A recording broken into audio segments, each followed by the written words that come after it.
Italy থেকে যারা বাংলাদেশিরা বাংলাদেশে টাকা পাঠান তারা সামনে কি পরিমাণ বিপদে পড়তে যাইতেছেন বা তাদের সাবধানতার জন্যই আমার এই ভিডিওটা। কি বিপদে পড়তে যাইতেছে বাংলাদেশিরা, যে এই যে জরিমানা আসতেছে এগুলা কি পরিশোধ করতে হবে? জরিমানা এগুলা সরকার যদি ধরে তাহলে জরিমানা পরিশোধ অবশ্যই করতে হবে। কেন জরিমানা আসতেছে ভাই? এটা একটা মানি লন্ডারিং আইন। এখানে আপনাকে সাবধান থাকতে হবে যে আপনি এক নাম থেকে টাকা পাঠাইতেছেন, কিন্তু সপ্তাহে আপনি 1000-এর বেশি পাঠাতে পারবেন না।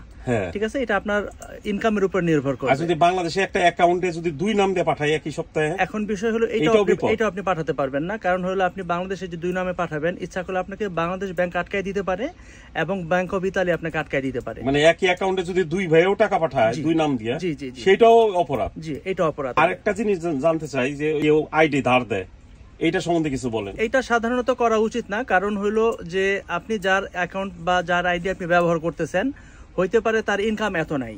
ঠিক আছে, তো আপনি হয়তো তার বন্ধুত্বের সুযোগ নিয়ে বা তার কাছ থেকে একদিন একটু অনুমতি নিয়ে আপনি টাকা পাঠাইলেন, কিন্তু এর দ্বারা হবে কি পরবর্তীতে ওই বেচারার কষ্ট হবে, ওই বেচারার ক্ষতি হবে, ওই বেচারার ডকুমেন্টের উপরে ওই বেচারার জরিমানা। সবাই সাবধান থাকা উচিত। এই জন্য আমাদের সবার সাবধানতা অবলম্বন করা উচিত।